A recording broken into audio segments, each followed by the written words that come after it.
Avui a Rap Matí volem parlar de llibres dins la nostra secció de recomanació literària. Avui tenim un llibre molt interessant i tenim, com no, a la seva autora. Als nostres estudis tenim avui a l'Ester Giró-Tàpia. Benvinguda a Rap 107, Ester. Moltes gràcies. La tenim avui als nostres estudis, com dèiem, perquè volem parlar amb ella del seu llibre, de la seva primera publicació, Quan el silenci no arriba. És una autopublicació, tot i que està sota el segell de l'editorial Lletra Minúscula, és així? Sí, correcte. Fa poquet que es va editar, va ser el 2 de juny, o sigui, res, és bé, aquest fill teu, nou fill teu, que vas publicar el 2 de juny de 2026, 80 pàgines aproximadament de lectura sobre una història, doncs, no fictícia, no parlem de novel·la, sinó que parlem de fets reals. Avui en el nostre espai parlem d'un llibre que posa paraules a allò que sovint queda ocult, la cara més silenciosa, potser la més fràgil i la més humana, del que pot ser la maternitat, que té moltes cares, doncs aquesta és una d'elles i potser una d'aquelles que dèiem més dura. Ester, per començar, perquè ens parlis una miqueta del teu llibre, què et va portar a escriure aquesta història? Doncs la veritat és que simplement vaig posar-me a escriure per reflexionar jo mateixa i per desfogar-me. No hi havia cap intenció de publicació en principi en el llibre. Va ser després que una amiga el va llegir i va pensar que era una situació que es podia extendre a moltes altres famílies i mares i que em va animar de fet a intentar publicar-lo. És doncs potser una necessitat, com deies, personal, no? Una urgència emocional, una manera de plasmar tot allò que tu sents i que si no ho escrius potser es queda en l'oblit, no? Sí, per mi va ser totalment terapèutic. Molt bé. Hi havia voluntat, també m'imagino, de trencar un tabú sobre un tema que és el fil conductor d'aquest llibre, no? Bé, de fet és que al final, com que hi ha coses que no pots parlar amb ningú, doncs l'única opció que tens és parlar-les amb tu mateixa, no? I suposo que va néixer d'aquí, no? Sí que hi ha altres vies en què pots parlar, però jo crec que al final hi ha coses molt, molt personals que sols pots compartir amb tu, no? Perquè fins i tot de cara en fora serien lletges, no? Segons què pensaria la gent, no? Si diguessis segons quines coses. Quan el silenci no arriba, perquè la gent sàpiga una miqueta més de què parla el llibre sense desvetllar molt, perquè ens interessaria lògicament que el tinguessin cadascú a les seves mans, llegissin i fessin la seva pròpia lectura. De què parla? Bé, doncs parla de que la maternitat és una cosa que, per exemple, en el meu cas havia desitjat sempre des de petita i que tots volem tenir nens sants, perfectes, bonics, no? I que sigui fàcil i no sempre és així, perquè al final les coses a la vida passen i simplement s'han d'entomar com vinguin, no? El que passa és que algunes situacions socialment estan molt enteses, molt respectades i generen comprensió, llàstima, ajuda, i d'altres no, d'altres passen per una criminalització dels pares moltes vegades, no? I amb un no ho estàs fent prou bé i això passa perquè no ho estàs fent prou bé, no? I aleshores és quan has de una mica explicar la necessitat de que a vegades les coses no és que les facis malament, sinó que potser altres persones no tenen la capacitat de fer-les com normativament seria correcte. En un dels teus capítols del llibre, no? La llàstima aliena, precisament el que feia referència, no? Que una malaltia doncs, visual, físicament parlant, doncs, genera no, desperta aquest clar, com podríem dir-li, compassió o respecte per veure que una persona està patint perquè ho veus, no? Si té un braç trencat o si té un mal al cap o el que sigui, no? Però quan és una malaltia que no es veu, doncs ja aquí canvia la situació, fins i tot prejutgen o fins i tot la culpable, lògicament, com sempre, no? La mare, no? Sí, efectivament. Sempre ho dic, no? Que jo m'he trobat situacions molt inverosímils, no? Tu veus un nen en cadira de rodes, un nen amb càncer, i tothom se'l mira amb uns ulls de compassió i tothom pensa en el pare i pensa, ostres, aquest pare tota la vida haurà de pensar, no? Com aquest nen, no? Quedarà en aquest món quan ell no hi sigui. Amb les malalties mentals això no passa, no? Els nens són maleducats, els pares els hem maleducat, no? És tot un tema diferent i no es viu de la mateixa manera. Està clar que tothom, quan vol ser pare o mare, ho té molt clar, té els seus paràmetres de com ha de ser el millor pare o la millor mare, ho intenten, lògicament, entre tots ho intentem, i quan veus la situació d'altres famílies, no, dius, ui, aquest nen tan mal educat, el que deies, no, Ester? Ui, això és culpa dels pares, com l'hauran criat, que li hauran consentit de tot. A mi això que això no em passarà mai a la vida. Exacte, i això és el que habitualment estem sotmesos, no? A mi em recorda molt, per no criminalitzar-ho de la mateixa manera, no? Quan ets mare novella, no? I comences a donar el pit i no saps molt bé com es fa, no? La sogra opina, la mare opina, l'amiga opina, tothom et diu no dorm amb el nen, no dormis amb el nen, menjat triturat, menjat... No? I al final t'has de trobar la fórmula que a tu et funciona, no? I jo tenia una amiga que deia, pues jo he fet l'estivill, i l'altra deia, doncs jo no he fet l'estivill, però jo sols vull dormir a la nit. Al final, si el meu fill dorm amb mi, ja està, no? Ja està, ja descanso. Ja descanso, no? Doncs al final és això, la fórmula l'ha de trobar cadascú des de la seva realitat. Llavors és molt fàcil jutjar, és molt fàcil opinar, és molt fàcil creure que tens la fórmula i amb què ha fallat l'altre, però si no coneixes la realitat del problema no ho pots fer. A mi se m'ha jutjat per ser divorciada, per ser dona, per ser tova, no? I al final tot té un per què i un motiu. No, clar, i cadascú viu la seva situació des de dintre, que des de fora és molt fàcil jutjar tot. Ja no només estem parlant d'aquesta situació, sinó de la resta, no? Perquè aquella persona actua d'una manera o d'una altra sense saber ben bé l'arrel de la situació, no? En el teu llibre parles del silenci com un element central. Quin tipus de silencis creus que encara existeixen en la maternitat? Ui, n'hi ha molts. Clar, en el meu llibre, quan jo parlo del meu silenci, fa referència a la meva pau interior, no? Jo em refereixo a quan jo puc estar tranquil·la i desconnectar realment de tot, però hi ha molt silenci respecte a la maternitat. Jo crec que el 90% de les persones expliquem les coses bones de la maternitat, no? Expliquem els fills fantàstics que tenim, que el 90% de les vegades és veritat, però no expliquem segons quines coses, no? I crec que hi ha molt tabú amb moltíssimes de les coses que passen en els nostres fills en general. Ara potser s'escolta més que no pas anys enrere, que era impossible dir, perquè la societat no acceptava, no? Que una dona, no? Que dius, jo si tornés a néixer no tindria fills. Aquí ja estem parlant de criminalitzar aquella dona, però tindrà els seus perquès, no? O perquè el meu fill ha sortit així, no és culpa meva, sinó és de la societat. Tots tenim culpa de com va la vida avui en dia, però no ens hem de culpabilitzar del 100% perquè estem parlant d'una persona que té els seus propis sentiments, les seves pròpies pors interiors. Tot això, com a mare, no ho podem dominar, no? No, és una cosa que toca i ja està. No, a vegades sempre pensem, no, que la vida hi ha coses que nosaltres ens guanyem, no? Pues estudies, jo no sé, fas unes oposicions, tu treballes per la teva feina, no?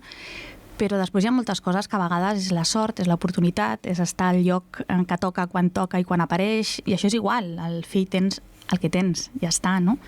Sempre dic que és un procés meravellós, tu quedes embarassada i allò es multiplica, es creix i tu no tens cap domini sobre allò. És una cosa màgica que passa i a partir d'aquí has d'acceptar el que vingui, no? Tu simplement ets un recipient que cuida allò de la millor manera possible, però el que passa allà dintre no és cosa teva, no ho pots controlar. I has d'aprendre a viure això i surfejar en cada moment en funció del que toqui.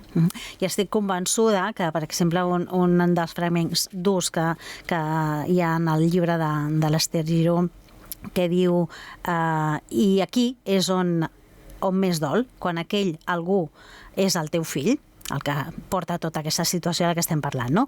Un fill que estimes, però que massa sovint no t'agrada. Dubto que no hi hagi ningú, cap mare, que en algun moment em digui això. Però si ho dius en veu alta...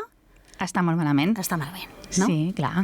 Si ho dius en veu alta estàs molt malament. Si tu dius estàs cansada del teu fill, si tu dius m'agradaria que el meu fill fos així, si tu dius el meu fill fa coses que m'esgota, o tu ets conscient que el teu fill fa coses que no t'agrada, que no hauria de fer i que tu mai acceptaries, la gent et pregunta que per què les acceptes.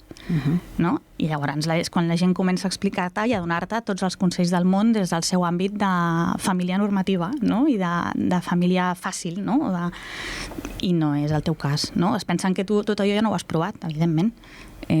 Ho has provat tot i segurament moltes més coses de les que se'ls hagi pogut ocórrer. No? Et consideres valenta? No, em considero supervivent. Em considero supervivent. Ai, però sobretot un llibre doncs, que, com dèiem, no, s'allunya de la maternitat idealitzada, on estem parlant de novel·la, en recordeu, perquè cadascú té la seva experiència i l'Ester ha escrit Lucio. Ha sigut com un diari terapèutic per ella, que estic convençuda que hi haurà moltes mares i famílies, no només mares, sinó famílies en conjunt, mares, pares, que els hi servirà moltíssim. No? Jo el considero un llibre cru i honest a la vegada.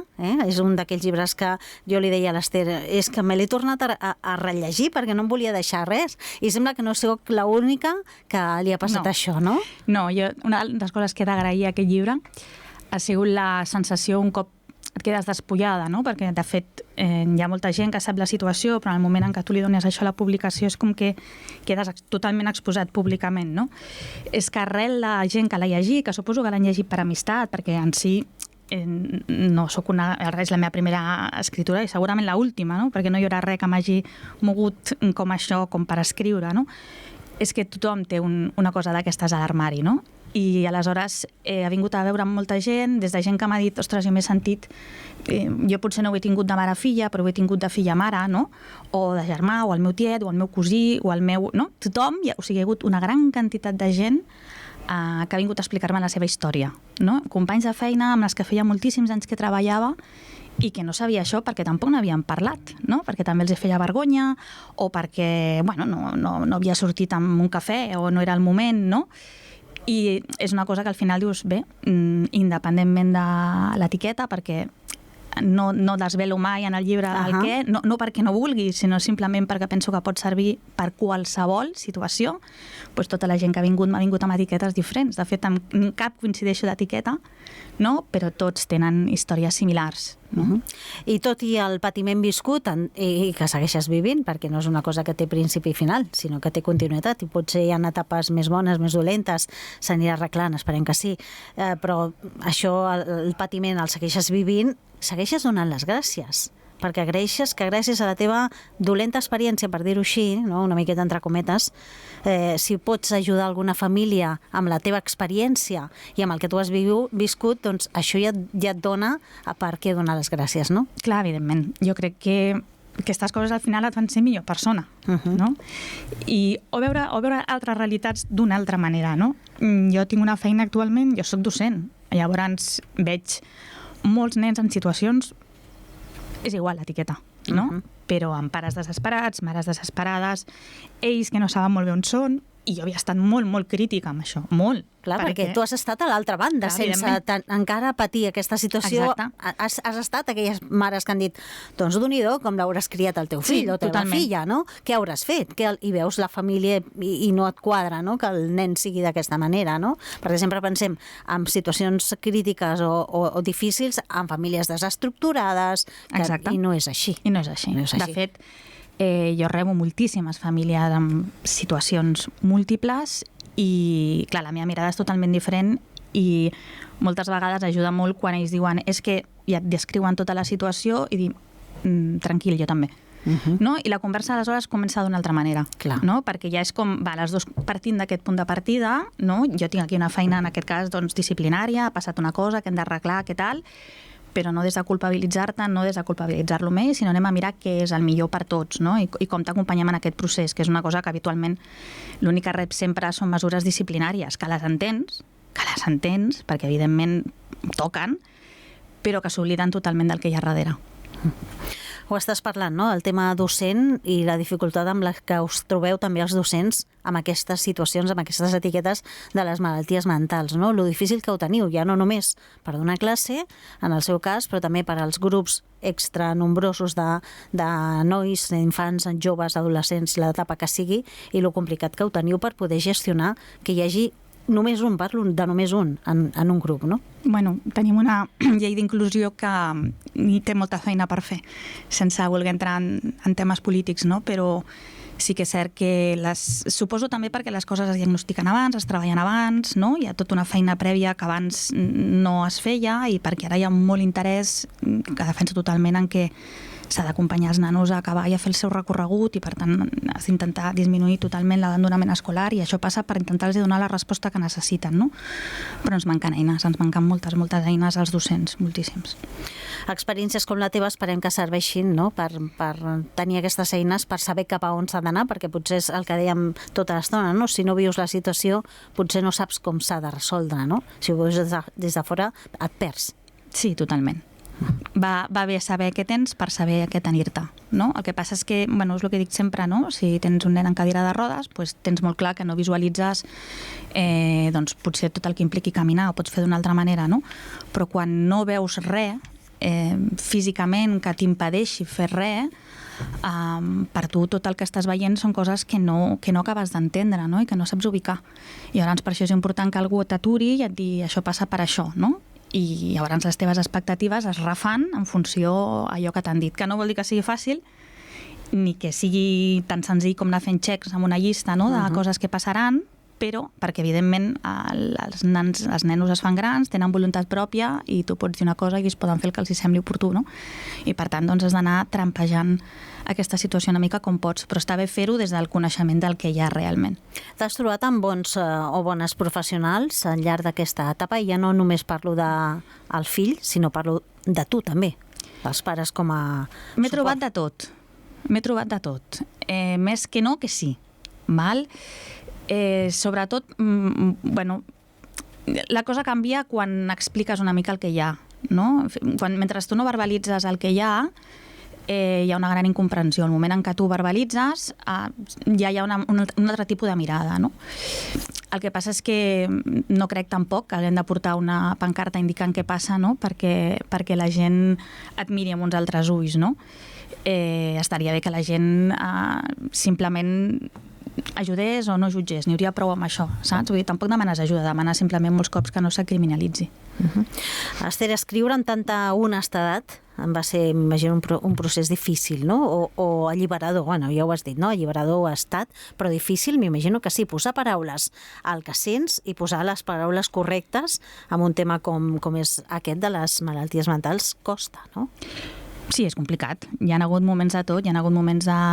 La veritat és que va sortir tot molt ràpid, amb el sentit de que bueno, és una cosa que faig habitualment per relaxar-me, escriure, i llavors va sortir molt, molt ràpid tot, i sí que en el moment en què vam decidir que podíem intentar publicar-lo, aleshores sí que hi ha hagut tot un procés d'intentar-lo fer maco, d'endreçar-lo, de posar capítols, no? D'acabar de polir paraules que s'entenguessin millor o tal, i això ha sigut un procés molt més llarg, i jo crec que en aquest temps també ets conscient una mica del que realment estàs fent, no? Perquè deixa de ser una reflexió, sinó una cosa que vols que sigui pública, i també mesures molt més què dius i com, però he intentat realment no tocar massa de l'essència inicial. La gent que ha llegit el borrador del final realment no hi ha massa canvi. El llibre demana una lectura amb el cor obert, sobretot amb una predisposició del que anem a llegir o el que tenim entre les mans, no?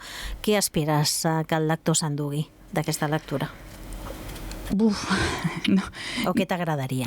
Tot i que no ha sigut el teu objectiu, lògicament. No. Però què t'agradaria una vegada ja escrit i una vegada ja has tingut reaccions de lectors, perquè hauràs tingut unes quantes, no? Sí. Moltes, i la veritat, que et dic, molt boniques en general, no? Perquè hi ha un sector de gent que el llegeix i saps que són amics coneguts i per tant doncs, ja esperes que la crítica no sigui despiadada, no? I sigui en part comprensiva, però després he llegit molta gent anònima que no conec de res, llavors la resposta d'aquesta gent per mi té un tarannà especial, no? Perquè no posen cares a la història, ni posen noms, ni posen cognoms, sinó que simplement llegeixen la història, no? M'agradaria que la gent es sensibilitzés una miqueta més. Saps? És allò que la gent pensés dues vegades abans de parlar. Crec que seria una cosa important. Que a vegades costa això, Sí. És més l'impuls de parlar que de reflexionar o pensar abans de deixar anar Segons què, sí. Alguna de grossa, no? Parlem una miqueta també del llibre, no? De l'estructura del llibre. Al principi del llibre fas diferents agraïments i un d'ells li fas a la teva il·lustradora, que és la que, Déu-n'hi-do, les imatges. La de la portada és molt maca. Bueno, totes són maques, a veure, no malinterpretis, però sí que és en color i tal, però les restes, lògicament, no podien ser en color, havien de ser ben bé el que tu senties, no? En cada capítol. Sí, de fet n'hi havia un parell que eren en color, però però finalment per error es van fer en blanc i negre. Però sí, bueno, va ser molt curiós el procés perquè li vam demanar a la Laura, que és una companya meva de feina, que per mi és una persona tremendament sensible i amb un gran talent i que li agrada molt fer aquestes coses. Li vaig demanar si volia fer, però primer li vaig demanar que el llegís i que em digués si es veia capaç, i va ser com un no tinc clar que sigui capaç. I va ser molt curiós perquè em va fer com una presentació de diferents il·lustracions que me les va ensenyar, i el que em va agradar justament és que jo vaig fer una interpretació totalment diferent de la que havia fet ell al dibuixar-los, però que ens encaixaven igualment. I això és el que em va agradar, no? Vull dir que no era... I jo justament amb la portada no tenia molt clar, però clar, quan ella em va explicar el seu sentit de la portada el vaig entendre, no? Aleshores, el resto igual, vull dir, jo els hi vaig donar una interpretació diferent, que després comparant, quan ella m'explicava el seu sentit del que havia llegit, vaig pensar, doncs mira, a mi m'encaixava per una altra cosa, però m'encaixaven totes, no? I per això les vam posar. T'ha agradat com ha quedat el llibre? Sí, m'ha agradat. A veure, clar, és el primer, tampoc tenia una expectativa, no sé molt bé com ha de quedar o com no, però bueno, per mi és un record, saps? Per mi és un record i és, bueno, les meves vivències que queden allà, i per mi és bonic. Si algú el vol llegir, el vol comprar, on el podem trobar? Amazon, sí.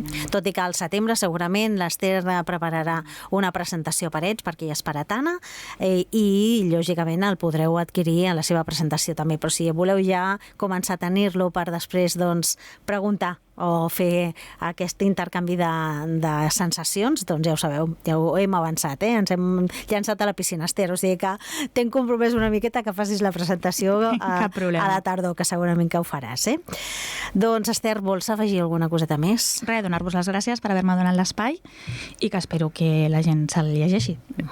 Nosaltres donar-te a tu les gràcies per portar llum a una experiència massa sovint que queda en la penombra, quan el silenci no arriba. És un llibre que no només es llegeix, sinó que es respira i es viu. Una invitació a mirar la maternitat amb més veritat, amb més compassió, amb menys judici. Us convidem a que el tingueu entre les vostres mans i estic segura que com jo i com moltes altres lectores no se'l llegiran una sola vegada i el tindran, doncs, com jo, una mica guixat, això d'apuntat i subratllat, perquè és molt interessant parar atenció i si cal tornar-ho a llegir alguns capítols perquè ens quedi clar, ja no per nosaltres mateixos si tenim la sort de que no estem vivint aquesta situació, perquè lògicament és una sort, viurem unes altres situacions, però no vivim aquesta, però almenys quan ens trobem davant una família o que els hi passa això, almenys ser una mica més crítics i veure amb uns altres ulls i no prejutjar abans de temps, no? Sí.